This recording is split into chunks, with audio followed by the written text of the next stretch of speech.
Direction à présent la région Provence-Alpes-Côte d'Azur pour retrouver notre rayon de soleil, Julie Poirier. Julie qui est ce matin dans la Cité des Princes au cœur du théâtre antique d'Orange.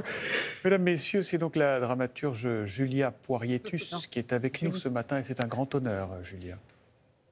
Julie même. Enchanté, Thomasus Totosus. Je suis ravie de vous recevoir dans mon humble demeure ce matin.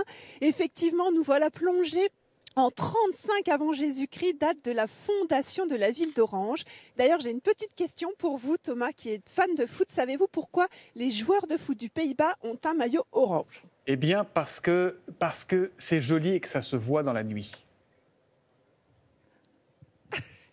C'est une bonne réponse aussi, mais la vraie réponse, c'est parce que Orange, à l'époque, était tout simplement annexé au royaume des Pays-Bas. Voilà, Orange a appartenu aux Pays-Bas au Moyen-Âge, durant 5 siècles à peu près. Bon, nous, on n'est pas là pour parler de foot ce matin. On est là pour vous parler de ces pierres qui sont autour de nous. Et vous l'avez dit, regardez, nous sommes dans ce théâtre antique qui, lui, a été fondé au 1er siècle après Jésus-Christ. Et nous, ce matin, je peux vous dire qu'on n'est pas peu fiers d'être perchés sur 2000 ans d'histoire. Ouais, alors ce théâtre, on dit souvent que c'est le symbole de la Rome impériale. Pourquoi il est tellement important ? Alors, on va vous expliquer ça. Regardez l'effet waouh, nous y voilà. Voilà cette scène qui est derrière nous. Dites-vous que c'est l'un des seuls au monde qui est préservé dans cet état-là. Mathilde, il n'y en a que 2 autres, mais c'est pas tout à fait pareil. Voilà, c'est le mieux conservé du monde occidental et c'est cet état de préservation exceptionnel qui lui confère son classement au patrimoine mondial de l'UNESCO depuis 1981. Regardez bien, une scène, un mur naturel de 37 mètres de haut et plus de 100 mètres de long, c'est ça ? Oui, c'est un géant qui traverse le temps et donc il est construit comme un haut-parleur immense et grâce à des stratagèmes du génie romain comme des plaquages en marbre, un toit en bois qui permettait de faire abasson. On va le voir sur une photo, ça c'était les décors de l'époque et tout ça permet en fait une acoustique incroyable. Oui, c'est ça, en fait il faut imaginer un humain sur scène qui peut être entendu par 10 000 personnes à l'époque romaine, c'est ça qui est magique. Alors vous savez qu'à l'époque on utilisait même des vases, vous m'avez dit des vases en marbre qu'on mettait dans les gradins pour diffuser le son. Oui, c'est ça, ça permettait de renvoyer le son jusqu'en haut du théâtre. Voilà, on dit qu'ils positionnaient des vases.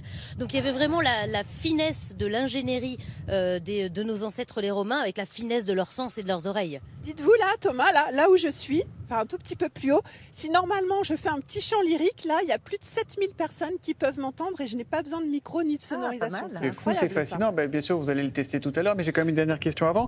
Qu'est-ce qu'on joue aujourd'hui sur cette scène, Julie ?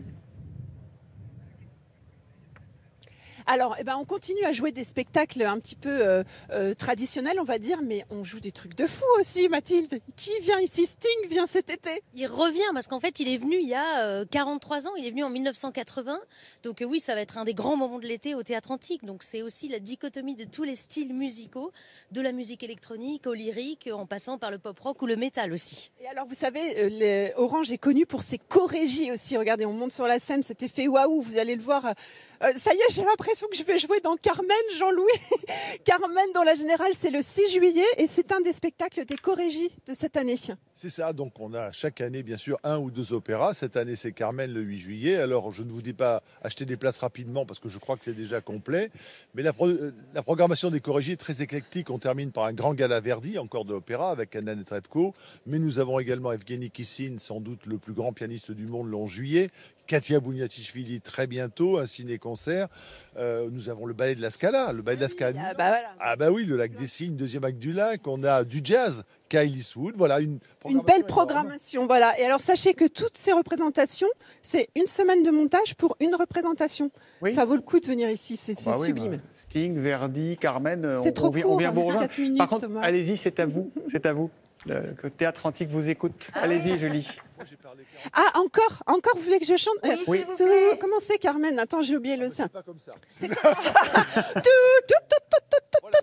Alors là, on ne sait pas tout à fait Carmen, ça, mais c'est pas grave. Allez, merci beaucoup, Julie. On vous retrouve peut-être demain. Mais elle ose tout, cette Julie Poirier. Elle est incroyable. Elle est immanquable.